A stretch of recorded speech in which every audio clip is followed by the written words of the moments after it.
think? Not bad, huh? We're going to geek out today. Welcome to the Doe Show, everybody. I'm Dustin Tibbetts, financial advisor with Jazz Wealth Managers. Running a little bit late today. The whole thing wanted to update itself right before we were ready to go, so sorry we're a little bit late. But we do this show every day to help you get your dough straight. We're financial advisors with Jazz Wealth Managers. We've got the fishing shirts on today, and our goal is to help you with your dough. You cannot be a good investor if you don't have your dough straight, and so we sort of jokingly say you got to get your dough straight, and we'll do whatever it takes to help you with that. And one of the things I'm going to do to help you today is I'm going to talk about how much you need for retirement. Now, I've done a handful of these videos, and I get beat up in the comment section on some of them because you disagree with my assumptions, and that's okay. The assumptions are just guesses, of course. We say that in every video. But what I want to do today is do another example of a 35-year-old that wants to have $60,000 a year in retirement. And I'm going to try to make this really clear based on some of the questions that maybe I didn't address clear enough in prior videos. So you ready for me? What we're trying to do here is show you that you don't need millions of dollars to retire. If you have a simple plan, usually a little bit of money gets you going. And if you do decide to get going, well, then I hope you'll choose us at Jazz Wealth. We help with retirement investments, long-term investments, and everything along the way. Now, I'm going to be very clear about every step in the process, but if for some reason you feel like I left something out, we're doing this one live this time, so feel free to leave a comment along the way and I'll make sure to address it so that we get a very clear response. Here's the goal. We've got a 35-year-old that's going to retire at 67 and they want $60,000 in retirement. Now here's the first hiccup. Now I already see the comment there. The first hiccup is, what is that? Is that today's dollars, 60,000? Is that in the future 60,000? And this is the easiest way to explain it. If you're trying to figure out how much you need for retirement, use today's dollars. We'll adjust for inflation as we go in the study here today. But use today's dollars because we can all visualize what $60,000 a year buys you, right? It's not horrible, it's not great, but could you live off of it? Absolutely, right? If you got your dough straight and you don't have a lot of debt, of course you could live off of $60,000 a year. So the first step is to do that. We're going to say $60,000 a year in today's terms, and we'll adjust for inflation in our calculation here so that we know. Now, remember when I get to the very end and I tell you the magic number down here, when you get to retirement, you are not going to withdraw $60,000 from your retirement account. This number is going to be more like $84,000 or $87,000, possibly a little bit more depending on inflation. So we're pretending $60,000 now. The real value of $60,000 in the future we know is probably pushing $90,000, right? Somewhere in that category. So remember that when we get to the total amount, because one of the videos that I did, in my fault, I wasn't as clear as I should have been, but people don't understand the disconnect there. I want to go over another thing as we go. Now what I'm going to do is I'm going to say that this 35-year-old has only put in $5,000 5 times in their adult lifetime, meaning they're going to start with $25,000. So over the years, they've maybe used a Roth. We're going to use a Roth actually for this whole example. So in their Roth IRA, they've got $25,000 already saved up, today's dollars. And their goal is to say, Dustin, this is what I have. I want this when I retire in today's terms. How much do I need to invest, right? And the goal is, I want to show you that the number's not scary, okay? So what else can we put in here? We can make other assumptions. A lot of time a client will say, I have 2 properties. I plan on keeping those and renting those out, so there's a little income there. I'll expect some Social Security, but maybe half of what we normally expect. So what I'm going to do is go all the way out to 67, project what Social Security is supposed to be, and then I'm going to drastically reduce it. So I'm going to say this person is only going to get $40,000 in future dollars for Social Security. It could be rents, it could be business royalties, whatever it may be. $40,000 in future dollars, of course. We know that's not that much now. That would be ridiculous to assume you're going to get that much in Social Security, but it could be rents or whatever. So let's call this other income, okay? So this person's got $25,000 saved in a Roth invested already. They expect about $40,000 in other income from Social Security, rents, whatever it may be. And what we're going to do is not factor any tax for the investment portion. Now, if you're in a 401k, then you're going to want to factor in your tax payment. Because you look at your 401k and you go, yeah, I've got all this money, this is sweet. But in reality, you owe taxes on a lot of that money, right? So you want to factor tax. Since we're doing a Roth IRA today, we're not going to say tax. If this $40,000 is from Social Security, of course you want to factor a little tax in there, no problem. The real important thing is the growth, okay? And I'm thinking tomorrow's video is going to be a really cool study. I did this exact layout for a customer, and the difference between how they were invested and how they should be invested was huge. I think we're going to do that as our video tomorrow. I'm going to say that over the lifetime of your investments, between 35 and so on, that you average 7.5% returns. You have to have some sort of calculation in there, okay? You could disagree with the 7.5. Maybe you're more conservative, maybe you're more aggressive and you'll get more. I'm going to use 7.5 because it's fair. It's a fair number that at the end of the day, you will average a 7.5% return on your investments if you're doing it correctly. I should say this is not every year, by the way. Some people think that's every year. Some years it's going to be 2%, some is going to be -10, some years it's going to be +20 like last year, and so average of 7.5%, okay? Now inflation, I see some of the comments already. We got to factor in inflation. You're assuming 2%. I'm going to assume 3% today. So I'm just going to go ahead and say it's going to be higher. You can put your own numbers in there, of course, but for the sake of the argument of this here, I'm going to say 3%. Now this is a very important number because you do want to overshoot if you can. Go 3.4 if you really want to be aggressive. But we want to know this number because it's going to affect how much we put into our retirement. It's also going to affect the future value of that $60,000. $60,000 with 3% inflation over the lifetime of this gets you closer to 90 something or whatever it is, okay? So we're going to factor in 3% inflation in our calculation, all right? Now, to keep it really simple, this is a guy that's 35 years old, or a woman, wants to retire at 67 with $60,000 in today's terms. They already have $25,000 saved up in a Roth. They expect some Social Security and rents or royalties. We're going to assume they get 7.5% returns over this lifespan, and we're going to expect 3% inflation. Okay, so if you're still with me, hang in there. Okay, so how much does this person have to invest in order to reach that goal? Putting everything else aside, whatever may happen in life, whatever it may be. The person has to put in $4,065 in the first year, not every year. They have to do $465 in year one, and then, something tells me this is not dry erase. Oh, it is. $465 in year one, and then they're going to add 3% to that number each year thereafter. That's inflation. So because we're adding inflation into our investments, that's why we can go with this number. So we can say $60,000 in today's dollars because we're going to account for inflation as we contribute. Again, your number may be a little different. That's okay. So if you got to put $4,065 in year one, adjust for 3% inflation.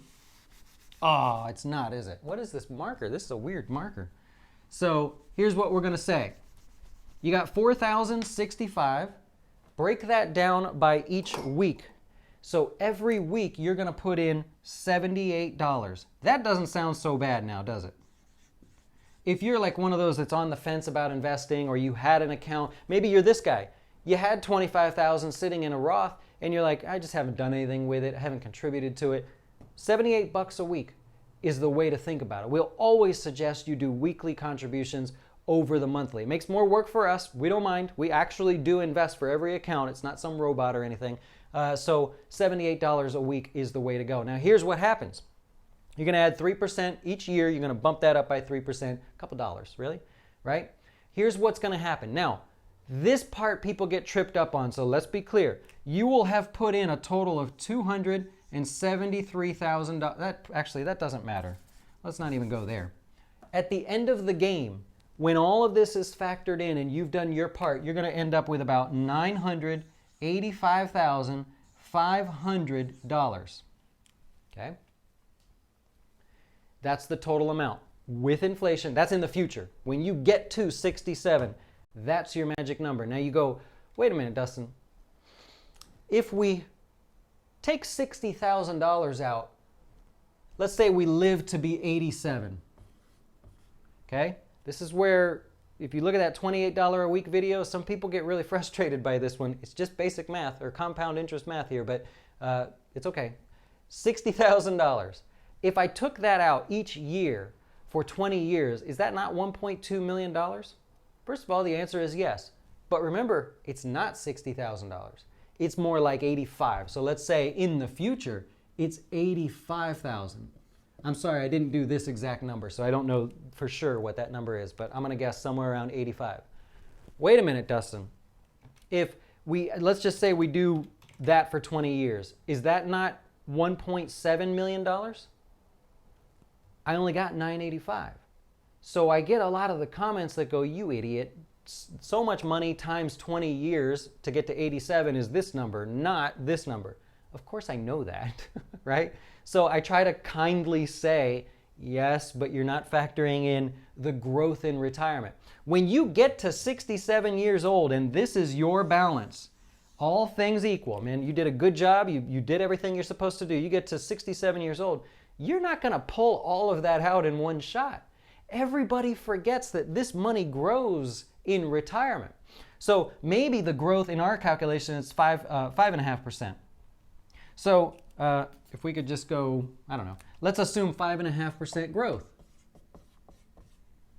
You're going to pull out the 85 in year one. And in reality, it's month by month. So what is that? 85 divided by 12. You're going to pull out $7,000 a month, right? The rest of it's going to grow.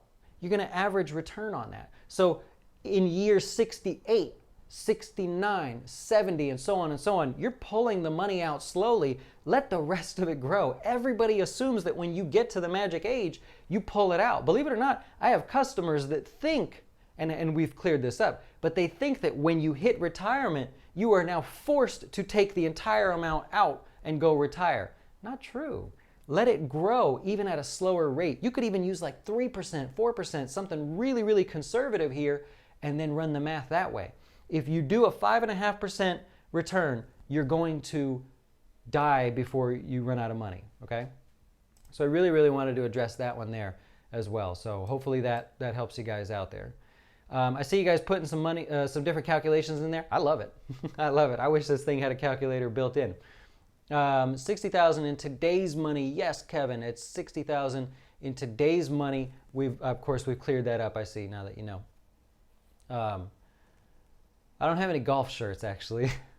I should get a golf shirt. This is usually what I wear. I live on a golf course, so they don't care what we do. 60,000. You're using 2% inflation. Great. Yeah. If you have any questions, let me know about this one because I'm happy to help on that one. This gives you a good idea of the dollar amount, right? It was $4,065 and then adjust for inflation, okay? So that's a big one, big one, big one, big one. Adjust for inflation as you go.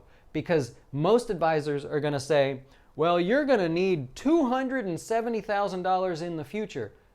Okay, that's a scary number then. Why don't we just figure what you need now and then adjust it as you go? That way, if inflation happens to be a little high one year, let's say we go through some hyperinflation period, 10%, I don't know, pick a way out there number. Well, you can adjust in the year that you're making the contribution, rather than like every other advisor that'll say, you need to have $185,000 and therefore you have to put in all this money. Well, we're just guessing.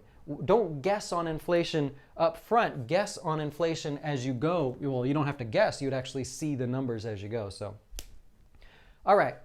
The goal of this is to let you know that, number one, it's a low number, right? Most people, maybe you can't do that, but this gets you started towards your path. Maybe 50,000 is your number. Maybe 90,000 is your number. You want to be a hero. I don't know. The point is, I want you to know that you can start with that here at Jazz Wealth. We're going to do an open house next Wednesday. I'm sure you've seen the commercial by now. We're going to do an open house to show you exactly what you get. If you decide to open an account and just ease into it and put your money in little by little, I don't care if your number is much smaller. I'm going to invest for you as if you are one of our big customers. Everybody gets treated the same here. No special treatment. I want to make sure everybody gets to the goal they're shooting for, and that's really what we do. By the way, we help you with all this, the financial advice, the classes that we do, where we've got a couple good ones coming up where we're going to go into detail about what nobody tells you about with IRAs. Everybody in the industry is all focused on go towards index funds, go invest. But then you go and you try to invest. I can't tell you how many questions I answer a day from people going, well, now what? Now what do I do? Well, it turns out I started a Roth IRA. I wasn't allowed to. Turns out I had an IRA. I wanted a Roth IRA. What am I supposed to do? That's what we do here, not just the investing. We're going to steer you in the right direction from the number to the account to the investments to the education. I love it. So anyways, that's all I have for you. I'm going to keep it very, very short today. Yeah, start slow. Start very slow. It does add up. I love when customers, I've only had one so far this year, a customer tell me it's okay to share my information as far as what I've done. I love when customers get started with $20 a week, $50 a week, whatever it is, and then they cross that $1,000 mark. They get excited. The next thing you know, they see it ramp up. It goes faster and faster. I love that. The more you let people see good, even in small amounts, the more they realize those big amounts are going to add up. Then they get really excited. That's like Christmas to me when I see people do that. So really, really enjoyed it today. Please, if I help you in any way, hit the subscribe button today. We'll be back at 5 o'clock to do the closing beat with the stock market. Remember yesterday, go watch yesterday's closing beat. I said the word not good as my hint. Every day I'm going to try to give you a little hint, and yesterday I gave you hints as to what would happen today. It's no surprise. If you're in our candlesticks classes with one of our customers, you know exactly what to expect today, and it's happening today. It's not a guess. It's not some kind of magic. It's just learning how to look at the markets. So we'll be back at 5 o'clock to cover all of that, of course, and we'll talk to you then.